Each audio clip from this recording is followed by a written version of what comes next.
Если вы думаете, что в турецкой индустрии сериалов все спокойно, приготовьтесь удивиться. Потому что прямо сейчас разгорается история, которая трещит по швам быстрее, чем ее успевают чинить. За последние недели появились жуткие тенденции, которые пугают даже самых опытных продюсеров. Рейтинги падают с тревожной скоростью, закулисные решения принимаются в панике, а вокруг двух громких новинок сгущается такая атмосфера, что кажется, будто финал уже стучится в дверь. Мы собрали дайджест новостей исключительно из официальных источников, проверили каждую цифру и каждое заявление, а затем добавили к этому авторское мнение, чтобы связать все в единую картину. И самое интересное в этой истории далеко не на поверхности. Здесь есть моменты, о которых стараются не говорить публично, решения, принятые за закрытыми дверями, детали, которые каналы не спешат комментировать, странные совпадения, которые фанаты заметили первыми, но не поняли, насколько они важны, и один неприятный факт, который может перевернуть судьбу сразу двух проектов. Мы расскажем обо всем этом, но самое шокирующее ждет ближе к концу. Если вам интересно узнать, почему два громких сериала оказались на грани, кто на самом деле виноват в стремительном падении и какое решение может быть принято уже в ближайшие дни, обязательно смотрите до финала. Там скрыт ответ, который вы точно не ожидаете. Интрига начинается с двух цифр, которые будто выныривают из темноты и зависают перед зрителем, как зловещие сигналы о надвигающихся переменах – 2,91 и 2,33. На таком фоне логотипы двух турецких новинок вспыхивают и меркнут, словно сами понимают, что их существование висит на тонкой нити. Одна история вращается вокруг человека, пытающегося понять, почему его сердце начинает жить собственной жизнью. Вторая – о Земле, которая должна была стать символом обновления, а оказалась в центре разговоров о том, что проект может не выдержать нагрузку. И все это происходит одновременно, в одном и том же телевизионном пространстве, где ошибки не прощают, рейтинги падают быстрее, чем их успевают анализировать, а судьба целых коллективов решается буквально по итогам одного вечера. Но прежде чем зритель успевает сделать выводы, мы буквально вращаем камеру в сторону той новинки, что стартовала громко, уверенно, почти как победитель на забеге, и вдруг начало уступать позиции.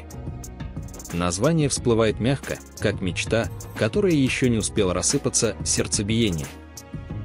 Это история, которая многообещающе вошла в эфир, подкрепленная энергией любимого актера и атмосферой таинственного эмоционального напряжения.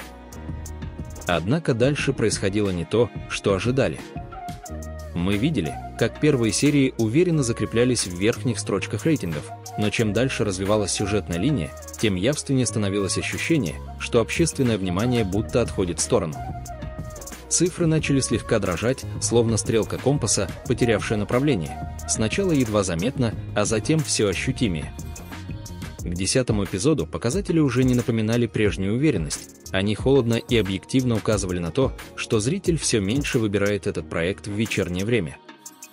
И все же главная загадка заключается не в том, что сериал уступает позиции. Главная загадка в том, что в сети он продолжает жить буквально на другом уровне. Обсуждения, клипы, цитаты, монтажи, эмоциональные реакции – все это бурлит, будто речь идет о громком хите. Возникает странный диссонанс. В эфире – спад, в интернете – подъем. Неужели у проекта два параллельных будущих? И если да, то какое из них окажется решающим? Ответ на этот вопрос скрывается в следующей части истории, где в кадр выходит человек, чье имя уже не раз поднимало сериалы на вершины рейтингов. Именно здесь повествование делает первый резкий поворот, и он полностью меняет угол зрения. Когда в центре кадра появляется Керем Бюрсин, у зрителя моментально возникает ощущение, что ситуация должна повернуться в лучшую сторону. Его имя обычно работает как мощный магнит.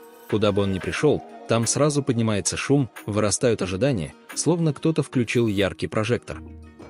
Вокруг него всегда формируется особая энергия, не навязанная, не искусственная, а такая, которая будто сама тянет за собой внимание. Именно поэтому резкое расхождение между двумя реальностями, эфирной и интернет-аудиторией, выглядит еще страннее. В сети он продолжает уверенно держаться в числе самых обсуждаемых актеров, собирая вокруг себя целые волны эмоциональной поддержки.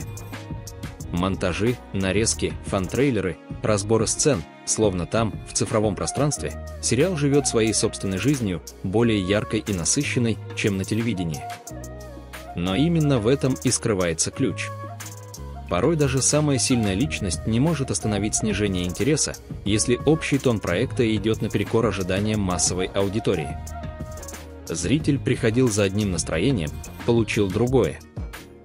Он рассчитывал на эмоциональную теплоту, но столкнулся с более тяжелой атмосферой, в которой каждый поворот сюжета будто давит на сердце. Для тех, кто любит глубокие переживания, это находка. Для широкого зрителя – испытание. И постепенно проект начинает рассыпаться не потому, что что-то сделано плохо, а потому что он не укладывается в привычную картинку вечернего телепросмотра. Так возвращаемся к тому, что Бюрсин может зажечь старт, может дать проекту оглушительный вход, но он не может переписать правила игры, где все решает настроение аудитории в конкретный день недели. А день недели у «Сердцебиения» самый жесткий из всех возможных. И прежде чем мы перейдем к главному сопернику в телевизионной гонке, нужно взглянуть на еще один сериал, который оказался в этой же стихии, но совершенно другой судьбой. История «Плодородных земель» начинается не с сияния звезды, а с ощущения большого, фундаментального проекта, который должен был стать визитной карточкой сезона. И именно поэтому его падение выглядит особенно громким. «Плодородные земли» изначально входили в эфир так, будто канал готовил крупное событие. Масштабные съемки на натуре, сильный актер во главе, атмосфера глубокой семейной истории – все это создавало впечатление, что проект готовит не просто как очередную драму, а как будущую опору сетки. Когда промокампанию запускали, казалось, что канал ставит на эту историю как на долгосрочный актив, который будет расти не мгновенно, но уверенно, собирая вокруг себя стабильную аудиторию. Но уже первые эфирные недели показали совершенно иную картину. Цифры выглядели не тревожно, они выглядели слишком скромно для проекта такого масштаба. Рейтинг держался на уровне, который больше подходил бы экспериментальной нишевой истории, а не дорогой новинке. И чем больше выходило эпизодов, тем отчетливее становилось, зритель не чувствует связи с повествованием. При этом особенно интересен сам контраст, история, которая должна была ассоциироваться с плодородием, обновлением, насыщенными характерами, вдруг застряла в состоянии, будто почву под ней не успели как следует подготовить. Визуально все красиво. Концептуально все звучит мощно. Но в ощущениях зрителя что-то не щелкает, и от этого возникает странная пустота. Однако настоящая интрига началась тогда, когда за кулисами произошел первый громкий сдвиг. Канал расстается с режиссером буквально на раннем этапе. Такое случается редко, особенно когда речь о проекте, в который вложены большие ожидания. Этот момент стал первым громким сигналом. Внутри команды явно пытались резко изменить направление, будто хотели успеть перехватить управление до того, как станет поздно. И вот тут линии двух сериалов неожиданно пересекаются. «Сердцебиение» испытывает давление извне, тайм-слот, конкуренты, настроение аудитории. «Плодородные земли» – давление изнутри, командные перестановки, поиски нового тона, ощущение, что проект никак не может определить собственную траекторию.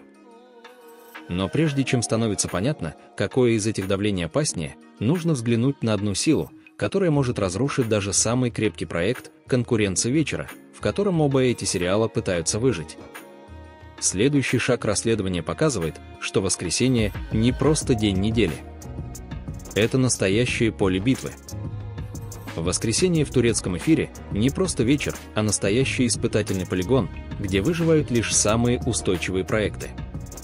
Именно в этот день на зрителя одновременно обрушиваются программы, давно ставшие привычкой, крупные развлекательные шоу, проверенные многолетние хиты и сериалы, которые уже много сезонов держат аудиторию в железной хватке. И в эту же безжалостную зону были поставлены две новинки «Сердцебиение» и «Плодородные земли». На бумаге выглядело будто бы разумно. Обе истории обладают сильным эмоциональным зарядом, оба проекта несут мощную драматическую основу. Но телевизионный бой – это не только вопрос качества. Это еще и вопрос того, насколько зритель готов сменить привычный ритуал ради нового повествования.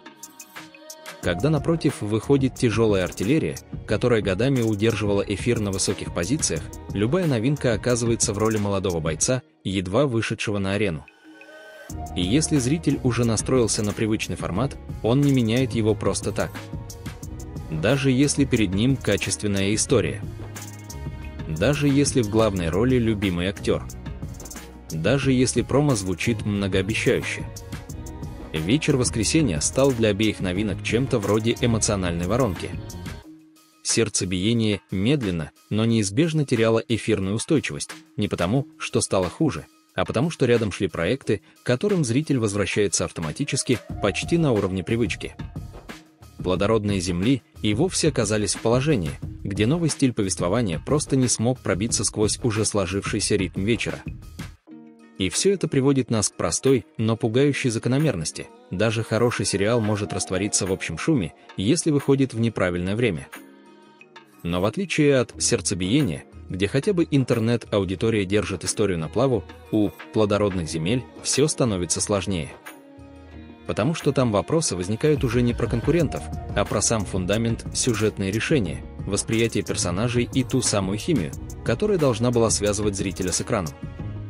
Именно поэтому следующий этап расследования переносит нас глубже, туда, где раскрываются причины слабого отклика и где становится понятно, почему Земля, обещавшая быть плодородной, вдруг начала терять свою силу. Это тот момент, когда конфликт двух новинок перестает быть внешним и становится внутренним. Когда мы погружаемся глубже в структуру «Плодородных земель», становится заметно, что трудности проекта начинаются не в момент выхода в эфир, а гораздо раньше, буквально на уровне восприятия зрителем. История, которая должна была захватывать своей атмосферой большой семейной драмы, внезапно столкнулась с тем, что зритель не смог эмоционально войти в нее. И чем дальше шли серии, тем яснее становилось, что ключевая проблема – в отсутствии той самой тонкой связи, благодаря которой сюжет начинает ощущаться как личный. С первых эпизодов возникало ощущение, будто между визуальной красотой и внутренней насыщенностью повествования образовалась небольшая трещина. Картинка яркая, масштабная, практически кинематографичная. А переживания персонажей словно на полтона отстают. И зритель, который пришел за глубоким эмоциональным погружением, неожиданно чувствует, что история не приглашает его внутрь так уверенно, как ожидалось. На это накладывается еще один важный фактор – реакция на актерский состав. В сетевых обсуждениях то и дело появлялись мнения, что некоторые персонажи выглядят не настолько убедительными, насколько требует сама история. В особенности это касалось женских персонажей, которые по замыслу должны были становиться эмоциональными центрами отдельных сюжетных линий, но на практике вызывали у части аудитории ощущение дистанции. И вот здесь происходит тот самый разрыв, который для крупных драм становится крайне опасным. Зритель не откликается на характеры, а значит не откликается и на конфликты, вокруг которых строится весь сюжет. Когда такая ситуация появляется в первые недели, канал почти всегда начинает внутренние перестановки, от правок сценарной группы до смены режиссерского взгляда. И именно это мы и увидели. Неожиданная, резкая замена режиссера стала не просто техническим решением. Это был сигнал, что изнутри проект пытаются повернуть, развернуть, возможно даже переформатировать до того, как он окончательно потеряет импульс. И все же самое интересное здесь – то, что обе истории, при всех различиях, начинают сходиться в одном. И «Сердцебиение», и «Плодородные земли» не просто борются за свое место в сетке. Они вынуждены искать баланс между тем, чем хотят быть, и тем, чего ждет от них зритель. Но если в случае «Плодородных земель» проблема зародилась внутри самой конструкции проекта, то «Сердцебиение» сталкивается с куда более необычным явлением – параллельным существованием в двух мирах – эфирном и цифровом. Именно здесь расследование делает новый разворот, потому что следующая часть истории показывает эффект, который редко встречается настолько ярко – раздвоение успеха. Когда в телевизоре – спад, а в интернете – подъем. И это уже совсем другой уровень борьбы. То, что происходит с сердцебиением в цифровом пространстве, напоминает эффект двойного отражения. Если смотреть на сериал через телевизионные рейтинги, картина одна, если открыть интернет, это совершенно другая вселенная. Такое ощущение, будто проект живет сразу в двух измерениях, и каждая из них создает собственную версию реальности. В эфире цифры постепенно снижаются, и кажется, что интерес зрителя уходит. Но стоит заглянуть в сети, и перед нами динамичная, эмоциональная, живая среда, где сериал обсуждают так, будто речь идет о крупном хите. Реакции, фанатские разборы, клипы, закадровые моменты, эмоциональные подборки – все это продолжает появляться с регулярностью, характерной для проектов, которые вызывают сильное вовлечение. Возникает парадокс – зритель смотрит, но не всегда включает телевизор. А для канала разница огромна. Цифры замеряются именно там, в эфире, где каждый пункт буквально переводится в рекламные бюджеты. Поэтому интернет-популярность до определенного момента не может компенсировать снижение в эфирных показателях. И все же цифровая поддержка делает одно очень важное дело – она не дает сериалу пасть окончательно. Даже когда эфирная аудитория расходится по воскресным хитам, онлайн держит историю в активном обсуждении, а иногда и подталкивает новых зрителей к тому, чтобы включиться позже через стриминг. Это своего рода резервная подушка, которая позволяет каналу задуматься, а не попробовать ли дать проекту еще немного времени, чтобы он успел дорасти до своей аудитории. И вот тут становится очевидно, что сердцебиение – не тот случай, где решение принимается мгновенно. Слишком сильный актер, слишком большая цифровая поддержка, слишком много факторов, которые работают на пользу проекта вне прайм-тайма. Тем временем плодородные земли такой подстраховки лишены. И если сердцебиение может опираться на две аудитории, то вторая новинка вынуждена опираться только на одну, ту, что приходит в воскресенье к телевизору. Вот почему расследование должно перейти к самому важному вопросу: кто из двух проектов обходится каналу дороже, кто приносит больше отдачи и какой из них имеет шанс стать активом, а не расходной статьей. Потому что именно деньги, а не эмоции, ни шум в соцсетях, ни симпатии зрителей в итоге решают, какое будущее ждет оба сериала. И следующий шаг ведет нас туда, где судьба телепроектов перестает быть творческой и становится чистой арифметикой. Когда разговор о двух новинках смещается в область цифр и расчетов, иллюзии рассеиваются быстрее, чем сюжетные туманы любой драмы. В телевизионном бизнесе есть простое правило: проект может быть любимым, обсуждаемым, красивым, стильным, но если он не окупается, ему начинают искать замену. И вот здесь траектории сердцебиения и плодородных земель расходятся особенно резко. Сердцебиение при всех трудностях остается проектом, который можно монетизировать за пределами эфира. Платформы, которые выпускают его параллельно, получают стабильный поток зрителей. Иностранные каналы и сервисы проявляют интерес к правам, потому что имя Керима Бюрсина работает как международный бренд. Там, где эфирная цифра может разочаровать, зарубежные продажи способны компенсировать часть расходов и даже принести выгоду. Поэтому канал, прежде чем нажать на критическую кнопку, всегда задает себе вопрос: а вдруг стоит дать еще немного времени? Потому что в случае успеха на стриминге сериал способен прожить вторую жизнь, а иногда даже стать хитом за пределами страны. Такие случаи в индустрии уже были. У плодородных земель ситуация противоположная. Масштабная постановка делает проект дорогим с первых минут. Натурные локации, расширенный актерский состав, сложная логистика – все это создает большой объем расходов. Но при этом проект не получает поддержки в интернете, которая могла бы подтянуть его за счет вторичной популярности. В сетевом пространстве обсуждение идет куда менее активно, чем у конкурента. К тому же ранние перестановки внутри команды, смена режиссерского взгляда, попытки скорректировать сценарную линию тоже требуют дополнительного бюджета. Фактически возникает парадоксальная ситуация: сериал, которому нужна финансовая подпитка, не дает отдачи, а сериал, который просел в эфире, продолжает приносить ценность в смежных направлениях. И на фоне этого контраста становится понятно: судьбы двух новинок будут зависеть не от громкости обсуждений, не от качества съемки и даже не от силы актерских имен. Все сведется к тому, насколько выгодно каналу удерживать каждый проект еще хотя бы пару недель.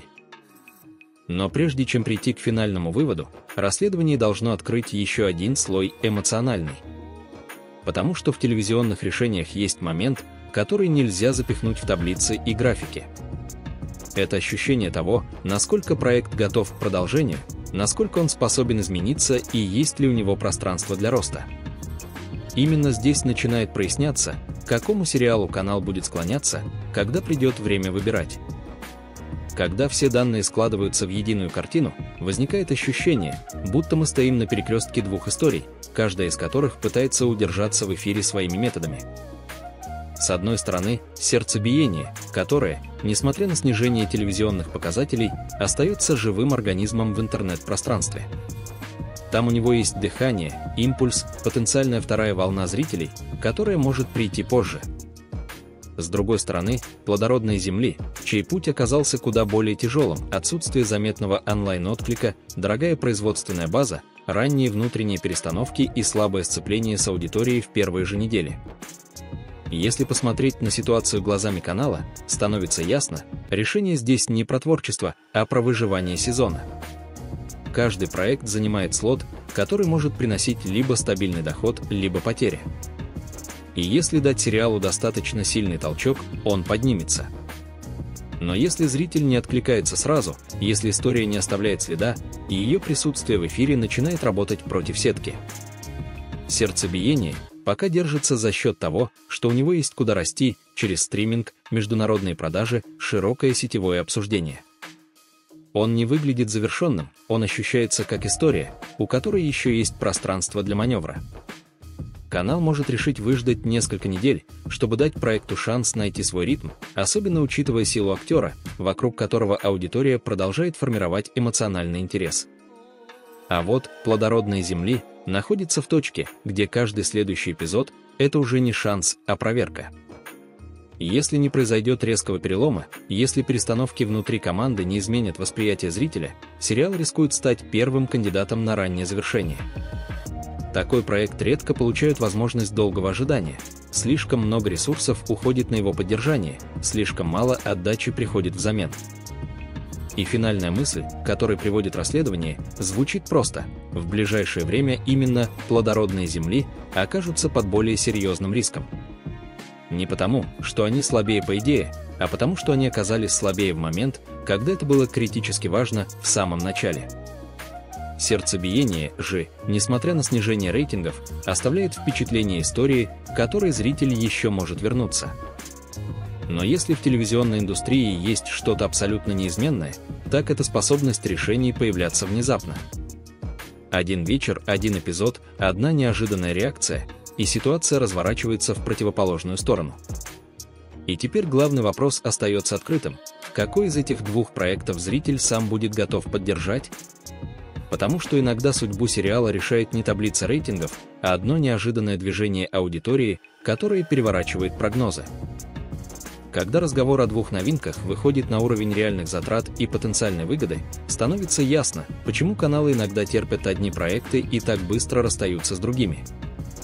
За кадром любой драмы всегда стоит бухгалтерия, и именно она безошибочно показывает, какая история все еще способна расти, а какая, наоборот, начинает создавать финансовый вакуум. У сердцебиения есть скрытый ресурс, который не виден в сухих цифрах телевизионной таблицы. Это история, которую легко адаптировать для зарубежных платформ, где имя главного актера открывает двери почти автоматически. Там важен не только рейтинг эфира, но и способность истории продать свою атмосферу, ритм, визуальный стиль, все то, что выходит за рамки одной страны. Такие проекты живут дольше, чем кажется. Они уходят на стриминг, попадают в международные подборки, а иногда неожиданно вспыхивают на других рынках, становясь небольшими открытиями для иностранной аудитории. И канал это прекрасно понимает. Прежде чем принимать решение, он смотрит не только на текущие цифры, но и на горизонт, где может появиться вторая волна интереса. «Плодородные земли» лишены такого пространства. История слишком локальна, привязана к определенному колориту, к местной тематике, к настроению, которое не всегда легко переносится в другую среду без потерь. И чем больше ресурса требует каждая серия, тем острее встает вопрос, а сможет ли проект вернуть вложенное? Особенно учитывая ранние перестановки, смену творческого направления и отсутствие мощного онлайн-эха, которое могло бы компенсировать слабый эфир. В такой ситуации канал начинает выстраивать невидимую шкалу, какой проект можно дорастить, а какой попытаться переставить или закончить, пока убытки не стали слишком очевидными. И на этой шкале две новинки движутся в противоположных направлениях. Одна сохраняет шанс на постепенное укрепление, другая уже подошла к порогу, за которым решение становится неизбежным. Но прежде чем нашими глазами сложится окончательная картина, остается последний слой – эмоциональный. Потому что иногда решение принимается не в момент, когда цифры говорят сами за себя, а в момент, когда канал чувствует, история исчерпала воздух. И сейчас мы подошли именно к той точке, где становится ясно, какое из двух повествований дышит, а какое начинает угасать. Когда складываются все линии – рейтинговые, эмоциональные, производственные, цифровые и финансовые, возникает ощущение, будто перед нами два сериала, идущие по одному и тому же коридору, но совершенно разной скоростью. Один словно продолжает двигаться вперед, пусть и медленнее, чем хотелось бы. Другой же идет так, будто каждый новый шаг дается ему все труднее. «Сердцебиение» – проект, который еще держится в воздухе. Несмотря на снижение показателей, история остается на слуху, обсуждения продолжают жить в сети, а актерская энергетика поддерживает интерес. Это тот случай, когда аудитория не исчезает, она просто меняет формат присутствия. И у канала всегда остается надежда, что при небольшой корректировке времени выхода или тональности промо-подачи зритель может вернуться. Такие проекты не списывают быстро, их наблюдают, измеряют, выжидают. «Плодородные земли» же ощущаются как история, чья траектория стала слишком резкой слишком рано. Когда проект теряет устойчивость в момент запуска, когда перестановки внутри команды происходят быстрее, чем успевают выйти новые серии, когда зритель не успевает сформировать эмоционическую привязанность, восстановить положение становится невероятно сложно.